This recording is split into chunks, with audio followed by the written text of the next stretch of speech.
नमस्कार, मैं doctor Suresh, assistant professor ABST। आज के इस वीडियो में हम GST के बारे में पढ़ेंगे।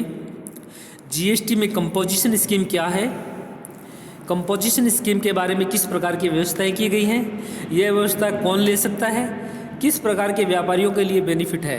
कंपोजिशन स्कीम के बारे में तमाम बातों के बारे में यहाँ पर आज हम पढ़ेंगे। एक ऐसी व्यवस्था जिसमें व्यवसाय करने वालों को टैक्स व्यवस्था से राहत देने के लिए, उनकी मुश्किलों को आसान करने के लिए यह व्यवस्था लाई गई है। इस व्यवस्था में टैक्स का एक फिक्स रेट और एक मुश्त टैक्स का पेमेंट होता है। 3 मंथ से एक बार रिटर्न भरनी होती है। कंपोजिशन स्कीम कौन ले सकता है? GST में टैक्स की तमाम जटिलताओं को राहत देने के लिए गवर्नमेंट ने छोटे व्यापारियों के लिए कंपोजिशन स्कीम अपनाने का एक विकल्प दिया है। छोटे व्यापारी जिनका टर्नओवर 1,50,00,000 रुपये है, वह GST की कंपोजिशन स्कीम का बेनिफिट ले सकते हैं। पूर्वोत्तर राज्यों में यह सीमा 75 लाख रुपये तक रखी गई है। अपनी सुविधा अनुसार कोई व्यक्ति GST की रेगुलर स्कीम या GST की कंपोजिशन स्कीम ले सकता है। जो व्यापारी GST की कंपोजिशन स्कीम ले रखी है, निकट भविष्य में रेगुलर स्कीम में आ सकते हैं। नोट यहाँ पर देखिए, पूर्वोत्तर राज्य कौन कौन से हैं जिसमें कंपोजिशन स्कीम में 75 लाख रुपए की छूट रखी गई है? अरुणाचल प्रदेश, आसाम, मणिपुर, मेघालय, मिजोरम, नागालैंड, सिक्किम, त्रिपुरा और हिमाचल प्रदेश। कंपोजिशन स्कीम लेने से पहले GST का रजिस्ट्रेशन करवाना आवश्यक होता है। कंपोजिशन स्कीम लेने से पहले GST का रजिस्ट्रेशन करवाना आवश्यक होता है। कंपोजिशन स्कीम व्यापारी तभी ले सकता है जब GST का रजिस्ट्रेशन करवा चुका है। फिलहाल फाइनेंशियल ईयर 2019-20 के लिए जिनका सालाना टर्नओवर 50 लाख रुपए से ऊपर है, वह उनको GST का रजिस्ट्रेशन करवाना अनिवार्य है। पूर्वोत्तर राज्य में यह सीमा 25 लाख रुपए रखी गई है। GST कंपोजिशन स्कीम कौन नहीं ले सकता? अगर नीचे दिए गए विकल्प में किसी भी कैटेगरी में आता है, वह GST के कंपोजिशन स्कीम का बेनिफिट नहीं ले सकता। इसमें नंबर 1, एक राज्य से दूसरे राज्य के बीच में व्यापार करने वाला कोई भी व्यक्ति GST के कंपोजिशन स्कीम का बेनिफिट नहीं ले सकता। नंबर 2, GST की छूट वाले सामान का कारोबार करने वाले कोई भी व्यक्ति GST की कंपोजिशन स्कीम का बेनिफिट नहीं ले सकता। तंबाकू, पान मसाला, आइसक्रीम से संबंधित सामान बनाने वाले व्यक्ति कंपोजिशन स्कीम का बेनिफिट नहीं ले सकता। ई-कॉमर्स के माध्यम से अपना माल विक्रय करने वाले कोई व्यापारी ई-कॉमर्स के माध्यम से अपना माल विक्रय करता है, वह व्यक्ति कंपोजिशन स्कीम का बेनिफिट नहीं ले सकता। कैजुअल टैक्सेबल पर्सन, जो व्यक्ति कुछ समय के लिए किसी स्थान पर रहकर अपना व्यापार करते हैं, ऐसा व्यापारी कंपोजिशन स्कीम का बेनिफिट नहीं ले सकता। नॉन रेजिडेंशियल टैक्सेबल पर्सन, जो व्यक्ति भारत का नागरिक नहीं है लेकिन यहाँ पर आकर व्यापार करता है, ऐसा व्यक्ति कंपोजिशन स्कीम का बेनिफिट नहीं ले सकता। GST कंपोजिशन स्कीम के क्या बेनिफिट हैं? GST कंपोजिशन स्कीम अपनाने वाले व्यापारियों को निम्नलिखित बेनिफिट प्राप्त होते हैं। नंबर 1, 3 मंथ में सिर्फ एक रिटर्न भरने का बेनिफिट। GST की सामान्य स्कीम के तहत व्यापारियों को हर महीने GST R1 रिटर्न का भरना होता है, लेकिन GST कंपोजिशन स्कीम लेने वाले व्यापारी महीने में रिटर्न नहीं भरते। इसके स्थान पर हर 3 मंथ में से GST R4 रिटर्न भरना पड़ता है। इस क्वार्टरली रिटर्न में उन्हें हर तिमाही से होने वाले कुल लेन देन, कुल आय का पर कुल देनदारियों पर टैक्स जमा करवाना होता है। इनकी जानकारी होती है। रसीदों को अपलोड नहीं करना।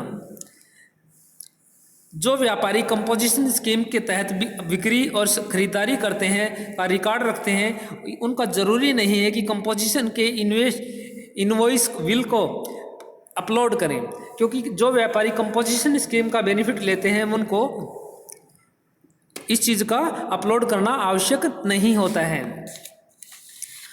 हर महीने GST 1 में अपनी सभी विक्रय और सेल्स का डिटेल देना इनवॉइस अपलोड करना होता है। सामान्य टैक्स अपेयर को एक मुश्त टैक्स और निश्चित रेट। कंपोजिशन स्कीम लेने वाले व्यापारियों को टैक्स का रिटर्न एक मुश्त एक मुश्त और निश्चित रेट से देना होता है। वहाँ पर अलग अलग टैक्स की रेटें नहीं होती, अर्थात फिक्स रेट से टैक्स का बेनिफिट दे होता है। यहाँ पर एक डायग्राम से टैक्स जीएसटी के बारे में बताया है कि जीएसटी से क्या क्या बेनिफिट है, ये देख लीजिए। जीएसटी कंपोजिशन स्कीम के क्या नुकसान है। जीएसटी कंपोजिशन स्कीम से व्यवहारिक रूप से कुछ फायदे हैं, इसमें आर्थिक रूप से कुछ नुकसान भी हैं। खरीदारियों को इनपुट टैक्स क्रेडिट नहीं करने का फायदा नहीं मिल सकता। नंबर 2, बिक्री पर जीएसटी नहीं वसूल सकते। यहाँ पर देखिए कंपोजिशन स्कीम का सबसे बड़ा जो नेगेटिव नुकसान है वो ये है, अगर आप जीएसटी कंपोजिशन स्कीम के तहत खुद का रजिस्ट्रेशन कराते हैं तो आपके पास किसी सेवा या बिक्री पर जीएसटी वसूल करने का अधिकार नहीं होता। कंपोजिशन डीलर होने के कारण आप कंपोजिशन टैक्स भी नहीं वसूल सकते। एग्जाम्पल के रूप में देखिए, आप एक रेस्टोरेंट के संचालक हैं, अपने कारोबार में जीएसटी कंपोजिशन स्कीम के तहत रजिस्ट्रेशन करवा चुके हैं। अब आप किसी ग्राहक को सर्विस देते हैं तो आपका बिल बनता है एग्जाम्पल के तौर पे 200 रुपये। कंपोजिशन स्कीम होने के कारण आप न तो इस पर जीएसटी वसूल सकते और न ही अन्य प्रकार का कोई टैक्स वसूल कर सकते हैं। आप ग्राहक से केवल 200 रुपये वसूल सकते हैं और इसी बिल में अन्य प्रकार के टैक्स शामिल होते हैं। इसके विपरीत नॉर्मल जीएसटी रजिस्ट्रेशन रेस्टोरेंट का संचालक है, वे अपने ग्राहक से बिल के रूप में 12% नॉन एसी और 18% विद एसी जीएसटी वसूल सकते हैं। दूसरे राज्यों को माल नहीं भेज सकते। कंपोजिशन स्कीम लेने वाला व्यापारी अपने राज्य से दूसरे राज्य में माल को विक्रय नहीं कर सकता। ये कंपोजिशन स्कीम का एक नेगेटिव नुकसान है। सेज में माल की सप्लाई नहीं कर सकते। कंपोजिशन स्कीम लेने वाला व्यापारी सेज में अपने बिजनेस यूनिट में अपने माल की सप्लाई नहीं कर सकता, क्योंकि वह सिस्टम में सेज में की जाने वाली सप्लाई को इंटरस्टेट सप्लाई के में रखा गया है। नॉर्मल जीएसटी रजिस्ट्रेशन स्कीम वाले व्यापारी सेज में माल को सप्लाई कर सकते हैं। जीएसटी कंपोजिशन स्कीम में कौन कौन से रिटर्न भरने होते हैं। जीएसटी कंपोजिशन स्कीम में व्यापारी को हर 3 महीने से रिटर्न भरना होता है। GST-R4 रिटर्न भरना होता है और पूरे वर्ष में फाइनेंशियल ईयर में उसे एक GST-R9A रिटर्न भरना होता है। इस प्रकार उसे कुल 5 रिटर्न भरने होते हैं। तिमाही के बाद होने वाले हर महीने की 18 तारीख में 3 महीने से कंप्लीट होने के अगले महीने की 18 तारीख को जीएसटी रिटर्न भरने की लास्ट डेट होती है। ये इस प्रकार है। फर्स्ट क्वार्टर में अप्रैल, मई, जून की 18 जुलाई, अगस्त, सितंबर की 18 अक्टूबर, नवंबर, दिसंबर की 18 जनवरी और जनवरी, फरवरी, मार्च की 18 अप्रैल रिटर्न भरने की लास्ट डेट होती है। हर फाइनेंशियल ईयर में के बाद अपने उसको साल में कुल बिक्री की जीएसटी के बारे में डिटेल देनी होती है। GST-R9A रिटर्न भरना होगा। इसमें यह रिटर्न अगले फाइनेंशियल ईयर के 31 दिसंबर से तक भरना अनिवार्य होता है। कंपोजिशन रजिस्ट्रेशन करवाने के लिए जीएसटी पोर्टल पर जाकर CMP-01 फॉर्म भरना पड़ता है।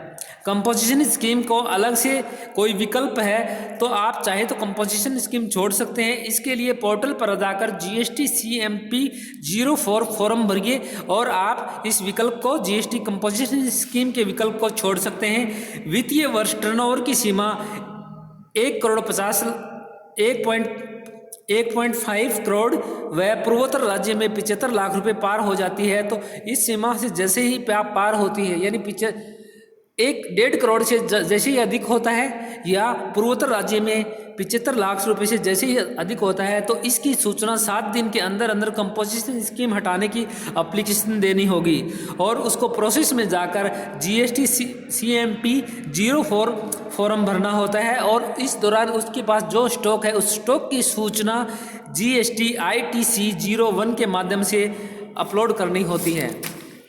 इन सभी को सही तरीके से पढ़िए। इसमें आपको जो भी सूचनाएं दी गई हैं जीएसटी कंपोजिशन स्कीम की उनके बारे में बता दिया गया है डिटेल से। अगर किसी स्टूडेंट को समझने में कोई परेशानी है तो मेरे व्हाट्सएप नंबर पे मेरे से संपर्क कर सकता है। और आप इनको कंपोजिशन स्कीम को अच्छी तरीके से पढ़िए, क्योंकि प्रैक्टिकल जो क्वेश्चन आएंगे वो कंपोजिशन स्कीम से रिलेटेड क्वेश्चन बनते हैं। और कंपोजिशन स्कीम से रिलेटेड जब क्वेश्चन बनेगा तो आप ये हमने जो नियम पढ़े हैं इन नियम के आधार पर ही हम प्रैक्टिकल क्वेश्चन कर पाएंगे, अदरवाइज हम प्रैक्टिकल क्वेश्चन नहीं कर पाएंगे। तो आप लोग ध्यान दें, कंपोजिशन स्कीम से संबंधित जो भी नियम बताए गए हैं उन नियमों को सही तरीके से पढ़िए ताकि हम प्रैक्टिकल क्वेश्चन करने में हमें आसानी हो। Thank you.